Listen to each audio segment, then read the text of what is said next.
Comment vas-tu ? Bienvenue dans ce deuxième épisode de Carnet livresque et digression, un podcast d'Amélie un livre. Je suis ravie de te retrouver dans ce nouvel épisode et aujourd'hui, je te parle d'un roman qui me laisse un goût d'inachevé, un long si long après-midi d'Inga Vesper, d'une BD à lire absolument, Cher Blop Blop de Léa Castor. Je te parlerai aussi d'un témoignage absolument bouleversant. Et bien évidemment, je te raconterai ma lecture en cours après t'avoir mentionné quelques futures sorties. Let's go!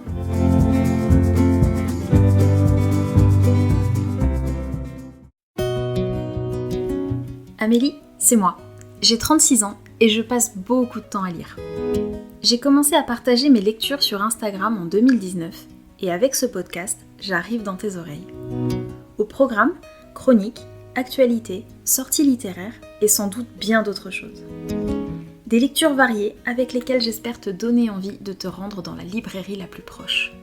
Parce que comme le disait Jane Austen, je déclare qu'après tout, il n'y a pas de plaisir qui vaille la lecture.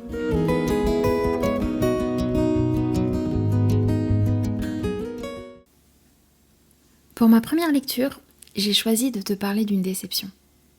Ce n'était pas mauvais en soi, mais j'en avais entendu tellement de bien, tellement de critiques élogieuses que mon ressenti final est beaucoup trop en décalage.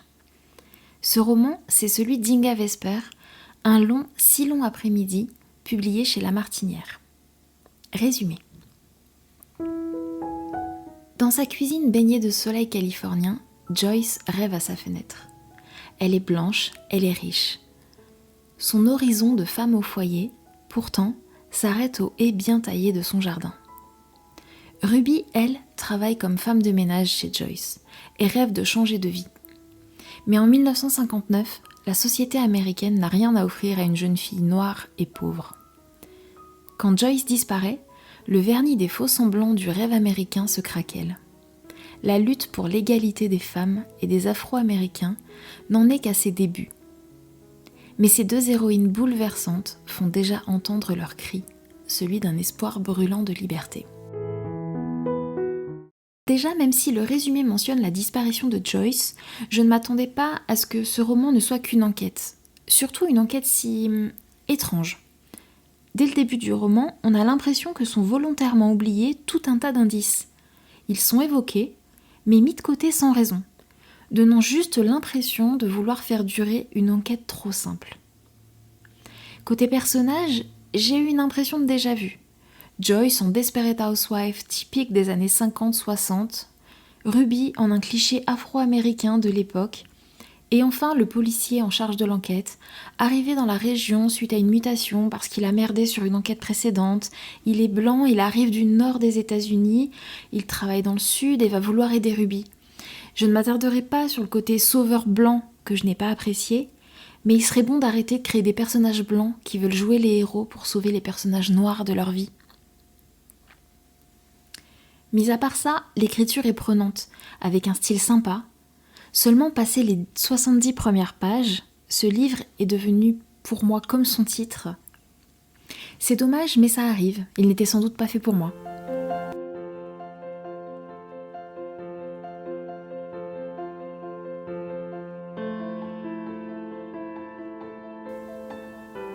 Avant toute chose, je tiens à t'avertir que la partie suivante parle d'interruption volontaire de grossesse.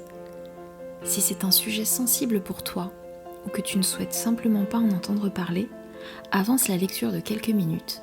C'est ok de ne pas vouloir écouter cette partie du podcast.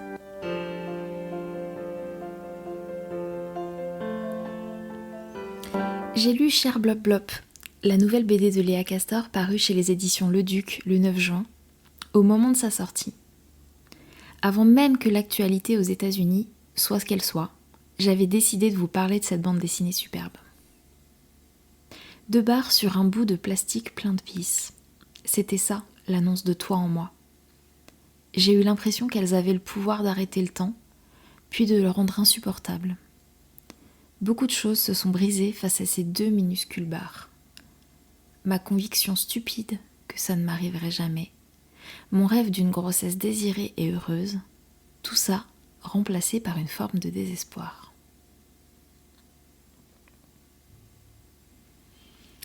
Tout d'abord, d'un point de vue graphique, c'est sublime. J'aime énormément les couleurs utilisées tout au long de la BD. J'aime aussi énormément la technique utilisée. Et bien que je n'y connaisse pas grand-chose, le rendu me rappelait énormément la BD Radium Girls que je te conseille aussi. Sur le contenu, l'autrice et dessinatrice se livre et c'est forcément très touchant. Elle nous raconte son parcours, parfois compliqué, pour accéder à une interruption volontaire de grossesse. Elle nous parle des médecins qui font parfois passer leurs convictions personnelles avant leur devoir de soigner, mais aussi de ceux qui sont là sans juger. Alors après la décision historique de la Cour suprême des États-Unis, cette bande dessinée résonne encore plus, puisque le 24 juin, elle a décidé de revenir sur l'arrêt Roe vs Wade qui reconnaît depuis près d'un demi-siècle le droit à l'avortement. Chaque État étant maintenant libre d'interdire ou d'autoriser l'avortement, certains États l'ayant déjà interdit. Il y a peu, c'est en Pologne que le droit à l'avortement a été fortement réduit. C'est tout autour de nous que ce droit essentiel se réduit comme peau de chagrin, et ce n'est pas parce que l'avortement est illégal que les femmes n'avorteront plus, elles le feront dans des conditions exécrables et dangereuses. J'avais d'ailleurs été marquée par le livre Mon évasion, écrit par Benoît Groux, récit autobiographique dans lequel elle raconte, entre autres, comment elle a avorté, plusieurs fois, parfois même seule, dans sa cuisine. Pour en revenir à Cher Blop Blop, je ne peux que vous recommander de la lire, parce que c'est beau, parce que ça peut aussi vous aider à vivre cette épreuve en couple, un bijou de bande dessinée.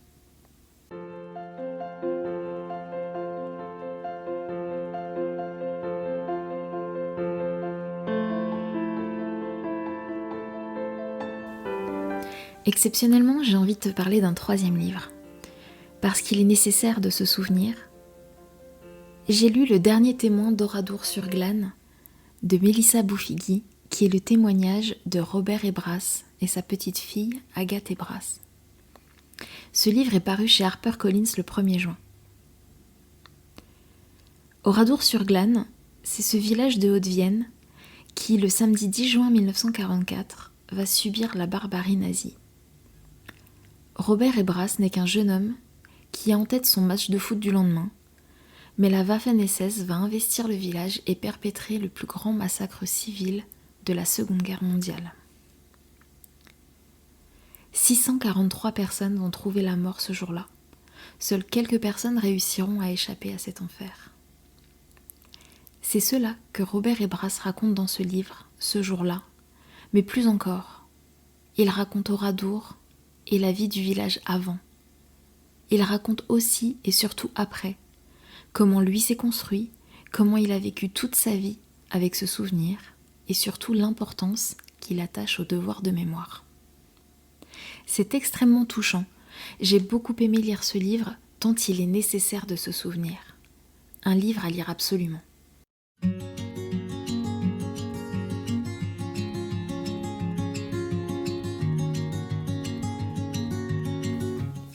Bon, c'est le début des vacances scolaires.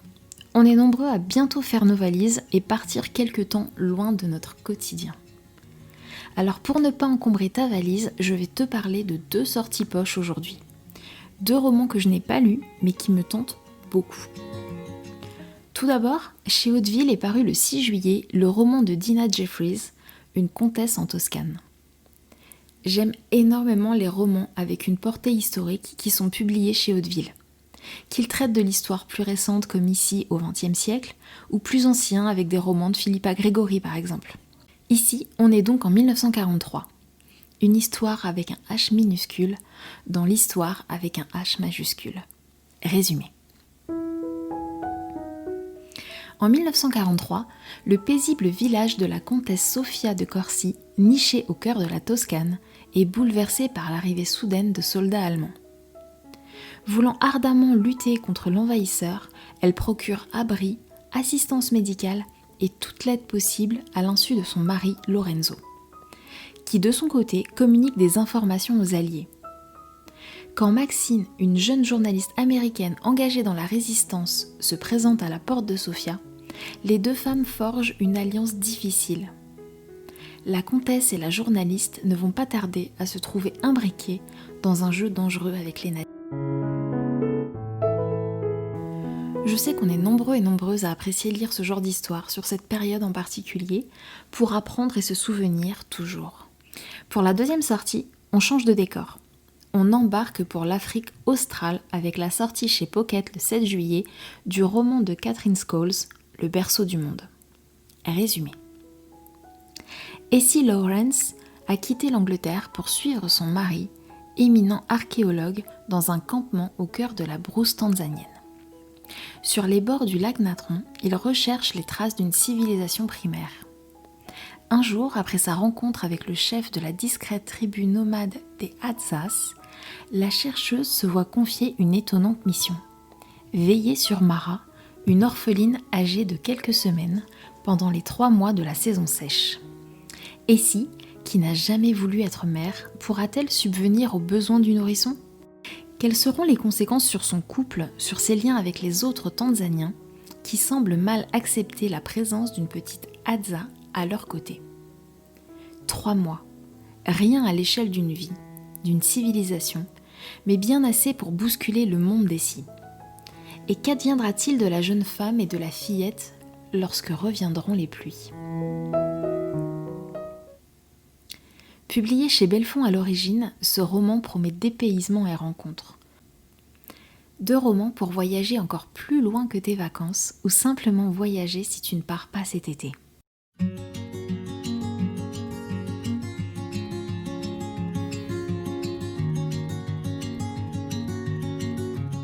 Fin juin, j'ai eu la chance de pouvoir me rendre au salon littéraire Saint-Maur-en-Poche qui avait lieu les 25 et 26 juin à Saint-Maur-des-Fossés dans le Val-de-Marne. Après 2 ans sans salon, Saint-Maur-en-Poche faisait son retour. Pour ma part, c'était une première. Et j'ai eu la chance de passer la journée du samedi à arpenter les allées du salon avec mon amie Laura, rencontrée via Instagram et sa communauté Bookstagram. Vous pouvez retrouver son pseudo dans la description de cet épisode. Vous verrez, l'univers de Laura est fabuleux. Nous avons fait beaucoup de belles rencontres, notamment celle de Ludovic Manchette et Christian Niemiec, dont je te recommande les romans Alabama 1963 et Americas. Ou encore de Baptiste Beaulieu, auteur que j'aime énormément et dont l'un des romans a changé ma vie de lectrice. Mais j'ai aussi rencontré Laurence Perrin, une autrice que je n'avais jamais lue. Et quelle jolie rencontre. Nous avons discuté de nos tatouages respectifs. Elle m'a confié que chaque tatouage sur ses bras correspond à un roman qu'elle a écrit, et que d'ailleurs, elle commençait à manquer de place. Un échange que seul un salon littéraire peut permettre. Je suis repartie avec son dernier roman, Après l'océan, dédicacé. C'est justement ma lecture en cours.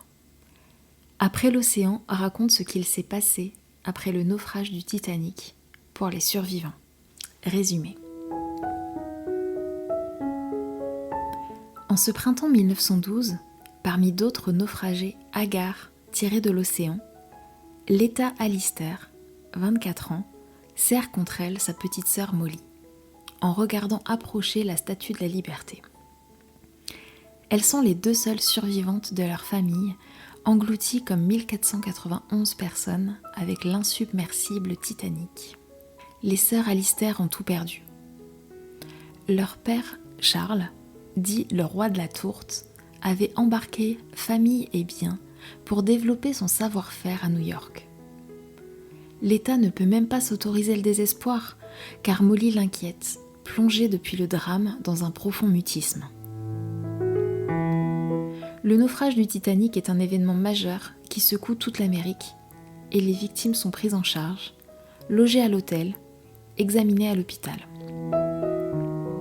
Et après, l'État va devoir puiser très loin en elle pour survivre dans ce New York qu'elle n'aime pas et qu'elle ne comprend pas.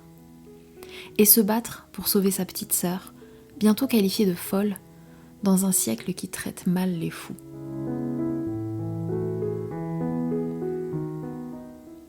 Comme je le disais, c'est le premier roman de l'autrice que je lis. Et je me régale. L'écriture est superbe. Je me surprends à relire quelques phrases ou paragraphes, tant la plume de l'autrice est juste. Le travail de recherche qu'elle a pu mener pour écrire ce roman semble colossal. De petits passages disséminés au fil du roman, paraissant pourtant anodins, révèle en réalité une connaissance pointue de l'époque. Je suis séduite, je le savoure. Extrait. L'État ne raconterait rien de leur dernier sourire. Celui qui épuise toute sa conviction à vous envoyer la paix alors que vous n'en voulez pas. Comme si c'était beau, comme si c'était apaisant de voir ceux qu'on aime mourir solidement sur leurs pieds. Ce roman vous emmène dans le New York de 1912, rare théâtre des romans que je lis. Une belle histoire qu'il me tarde de terminer, mais que je prends le temps de lire page après page, chapitre après chapitre. Tant le personnage de l'État est attachant, et doux, et sensible, mais si fort à la fois.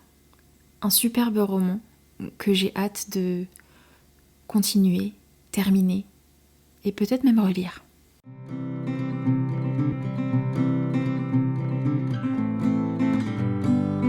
Encore beaucoup de livres variés dans cet épisode. Je suis curieuse de savoir si certains vont finir dans ta wishlist. En tout cas, moi j'ai été ravie de te retrouver dans ce podcast. Je tenais à remercier toutes les personnes qui m'ont envoyé de gentils messages suite à la publication du premier épisode. Sachez que j'en ai été très touchée, vos retours sont précieux pour moi.